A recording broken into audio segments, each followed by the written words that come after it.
बच्चों, इस वीडियो में प्लस टू क्लास के मैथ सब्जेक्ट के चैप्टर नंबर 13 प्रोबेबिलिटी की एक्सरसाइज 13.1 कर रहे हैं। Question number 11, a fair die is rolled, consider events E135, F23 and G2345, find. इसके 3 पार्ट हैं। सॉल्यूशन देखें। सबसे पहले हम अगर सैंपल स्पेस की बात करें, डाई फेंकेंगे तो 1 2 3 4 5 एंड 6 हो जाएगा। E हमारे पास है 135, F हमारे पास है 23 एंड G हमारे पास है 2 3 4 5।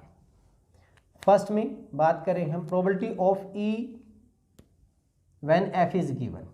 E when F is given, तो प्रोबेबिलिटी ऑफ E देखिए, प्रोबेबिलिटी ऑफ E मेरे पास कितनी हो जाएगी 3/6, that is 1/2।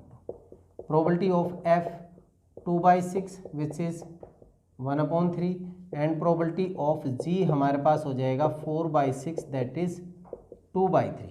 So first part में निकाल रहा हूँ मैं probability of E when F is given. अब this is probability of E intersection F divided by probability of F, तो हमें E इंटरसेक्शन F भी निकालना पड़ेगा। E इंटरसेक्शन F हमारा क्या होगा, इन दोनों में क्या कॉमन है, E और F में हमारे पास सिर्फ 3 कॉमन है। So probability of E intersection F is 1/6 हो गया।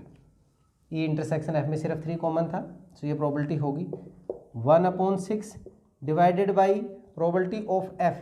प्रोबेबिलिटी ऑफ F क्या था 2/6, 6 से 6 कैंसिल होकर ये हमारा 1/2 हो गया। सेकेंड पार्ट है probability of F when E is given, that means probability of E intersection F divided by probability of E। अब की बार E इंटरसेक्शन F 1/6 है, प्रोबेबिलिटी ऑफ E हमारे पास क्या है 3/6, सो 6 से 6 कैंसिल होकर ये क्या हो गया 1/3 हो गया। इसके बाद सेकेंड में, सेकेंड हमारे पास क्या probability of E when G is given, तो हम यहाँ पे E इंटरसेक्शन G भी लेना पड़ेगा हमें।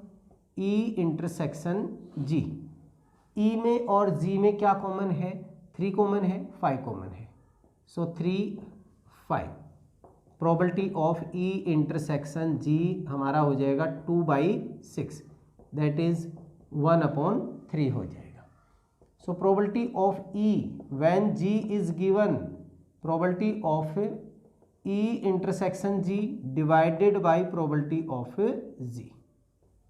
तो E इंटरसेक्शन G हमारा क्या बन रहा था, इसकी प्रोबेबिलिटी कितनी थी 1/3 और प्रोबेबिलिटी ऑफ G हमारे पास 2/3 है, सो कैंसिल होके ये वैल्यू हमारे पास कितनी होगी 1/2।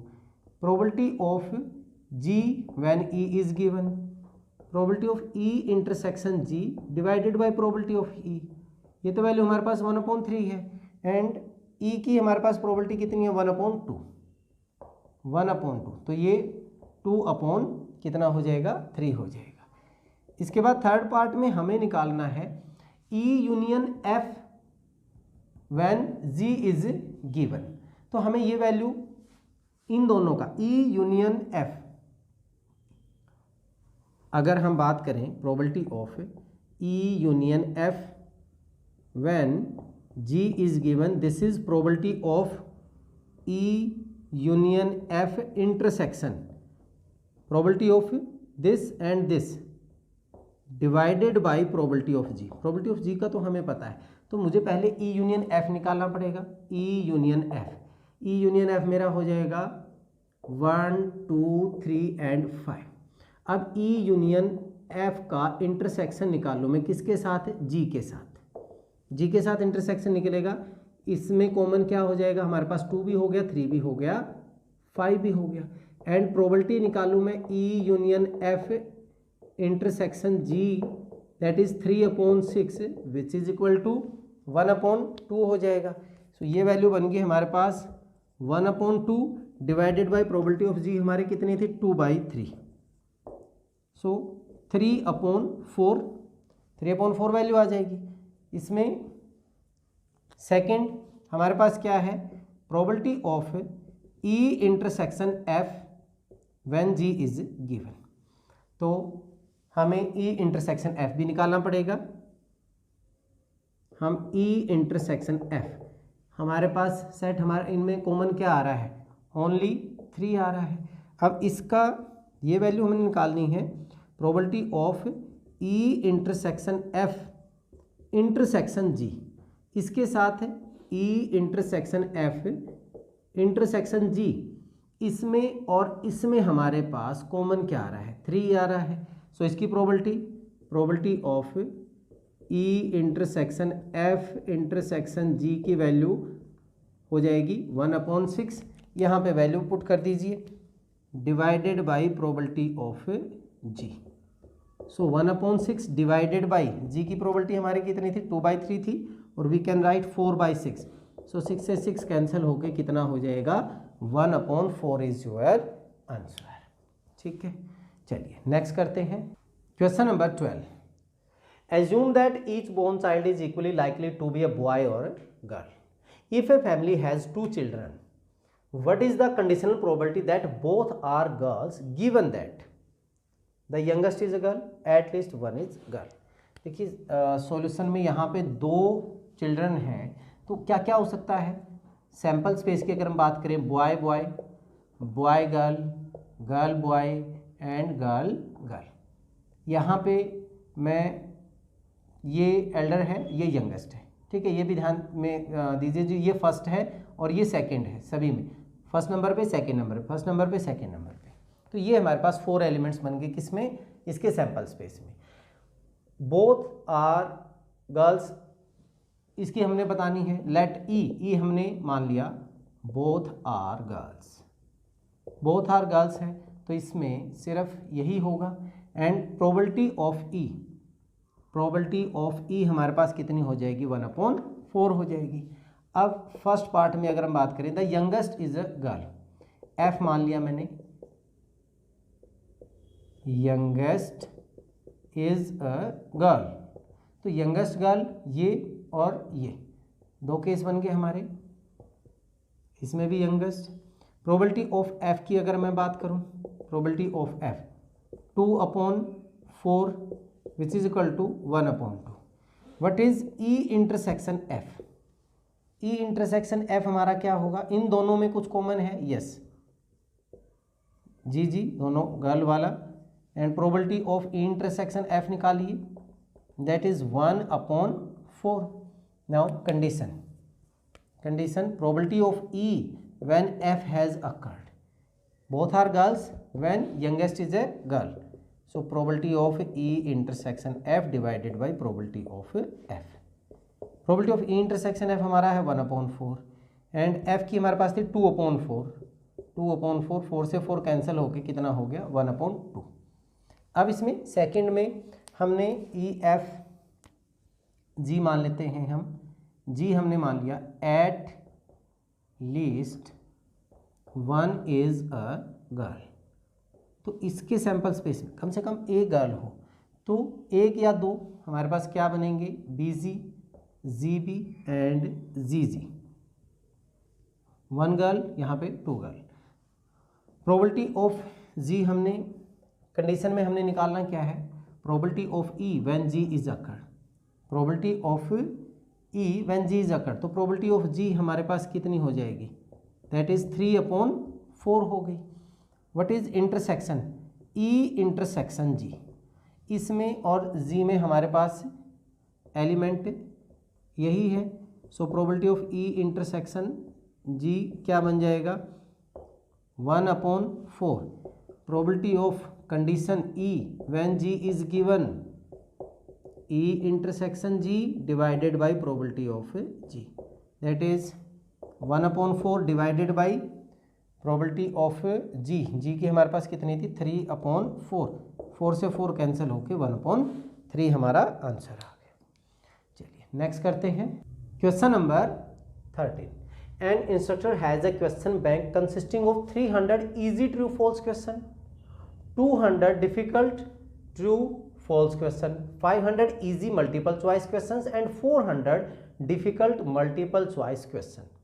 If a question is selected at random from question bank, what is the probability that it will be an easy question given that it is a multiple choice question? सभी को मान लेते हैं हम सॉल्यूशन। देखिए हमारे पास टोटल सभी questions लेंगे हम। लेट ए हमने मान लिया, a easy true false questions. तो नंबर ऑफ ए हमारे पास इजी फॉल्स क्वेश्चंस हमारे पास कितने हैं, 300 हो गए। बी हमने मान लिया difficult true false, difficult true false questions, ये हमारे हैं 200। इसके बाद क्या था 500 मल्टीपल इजी, सी मान लिया हमने, इजी में आ गया, एंड मल्टीपल चॉइस क्वेश्चंस, और ये हमारे हैं 500। इसके बाद डिफिकल्ट डी मान लिया हमने, डिफिकल्ट मल्टीपल चॉइस क्वेश्चन, ये हमारे हैं 400।